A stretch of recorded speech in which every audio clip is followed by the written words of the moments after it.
Hello there. I'm Black Bright News, as you know, and I wanted to talk a little bit about the P. Diddy case. And yeah, I think sometimes when the prosecutors, should I call them the prosecutors? The prosecutors, anyway, those people who want to bring justice to the world, sometimes they exaggerate and put their foot in it. And I think this was one of the cases with P. Diddy. They saw him as, somebody who's too big for his boots. He's got too much money. He's a mogul, music mogul, and he can command anything he wants within reason. And I think it brought about a lot of resentment. But instead of sticking with the facts, as usual, in these cases, they complicate things. Instead of accusing him of, maybe taking drugs, domestic abuse, I don't know, other, more simpler crimes. Instead, they decided that he was going to be done for racketeering and sex exploitation. And that would have given him life in prison. So it does seem as though the prosecutors weren't satisfied in giving him maybe a few months or a couple of years in prison. They were going for life. To teach him a lesson that you can't get rich in this country and do as you like. Because that is what I believe, or in my opinion, went on in their heads. That here was this person of colour, well off, seemingly to do as he wished, with whoever he wished. And he can't get away with that. But what that did was it drew attention to what he wasn't. We saw him kicking Cassie and it was horrendous. But was that fury? Was that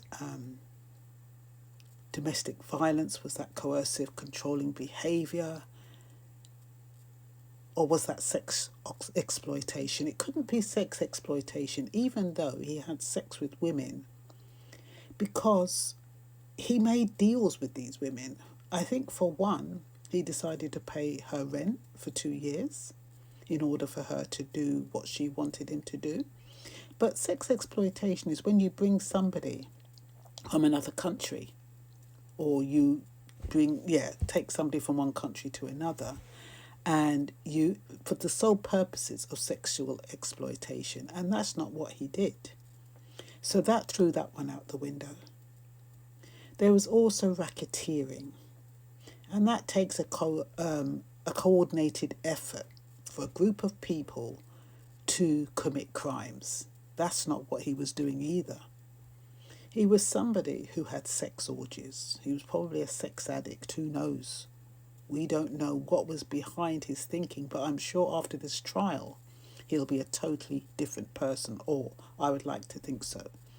I'd like to think he stays loyal to his wife of 6 children, who went to the court every single day or every time there was a court hearing and sat through those trials. Loyal. Hold on. So, should P. Diddy have got off? Well, we won't know, will we? I believe that because they exaggerated the charges, that is the reason why he got off. If they had tried to be fair, if they had gone with honesty and convicted him for the crimes he was guilty of, like I said, domestic abuse and maybe, manipulation, I would call it, rather than exploitation. But there again, if you're well off, that is history, isn't it? When you're well off, you exploit people. We live in a world of exploitation because the rich pay for the poor. We all go out to work. we are exploited for our talents and our labour. We get paid a salary. Some people get paid more than others. Some people work more than others. And so exploitation is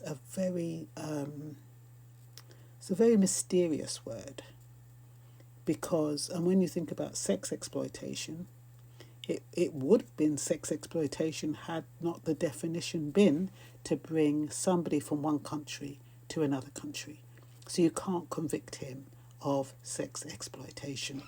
I think, what else have I got here? So like I said, if they had been honest, that would have helped things a little bit better. It would have gone more in their favour. But I don't know what it is about people who, he's done 10 months. He's lucky he only did 10 months, because they could have dragged it out. So he obviously had some pretty good lawyers who were paid pretty highly.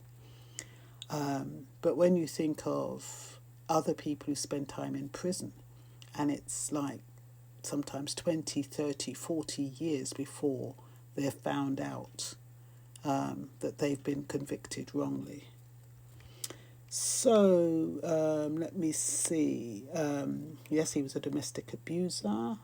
That probably means he could be out in maybe another 3 to 6 months. He's already done 10 months. It wasn't a felony. He didn't murder anyone, so which could have given him even more years. So yeah, guilty of sex orgies. What else have we got here? People will see their soul for a piece of... people will sell their soul for a piece of the action. Yeah, one of his women, like I said, one of the women, he was paying for her, the rent on her house, £10,000 a month. Can you imagine? $10,000, dollars a month. And she's saying, that's the reason why I did what I did, even though I'm disgusted with myself. Well, if you're disgusted with yourself, go and get a cheaper place that you can afford, and don't do nothing. You're not being forced, are you? You must want that house that's $10,000 a month. Otherwise, you wouldn't do what you're doing. Anyway, I think a lot of times people will sell their souls for money. And I think a lot of people, when they're in a position of getting a lot of money, they'll do anything. People sell their parents for money. Some people, we have prostitutes who sell their bodies for money. So what would you do for money? And that is really the crux of this situation. What people have done for money, and those who have money, what the power that they exert to get what they want. And it's the world we live in. We live in a world of power and powerless. And those people who have the money will always have the power. And it's only until those who don't have the money and believe in themselves that they have some form of power, because without them, the world stops. It's a bit like working in an organisation, and you've got the admin staff, and you've got the managers and the seniors, and the seniors go on like they're the most important and they get the highest salary. But without the admin staff and the people on the ground, the organisation would fail. So what I'm saying is that without the lower classes and the people who do the so-called dirty work, the world would stop. And yet they do not believe in their power. They do not exert their power. And it's the same way with the lady who decided that she wanted her rent to be paid. If she had exercised her power and said, look, I'm not going to do this. I don't want your £10,000 a month. I don't have to live here. I can go and live in an apartment in Brooklyn or whatever for such and such an amount I can afford. So, who's at fault? People can only get away with what they're allowed to get away with, and people only accept what they choose to accept. And that's all I've got to say for now. Bye-bye.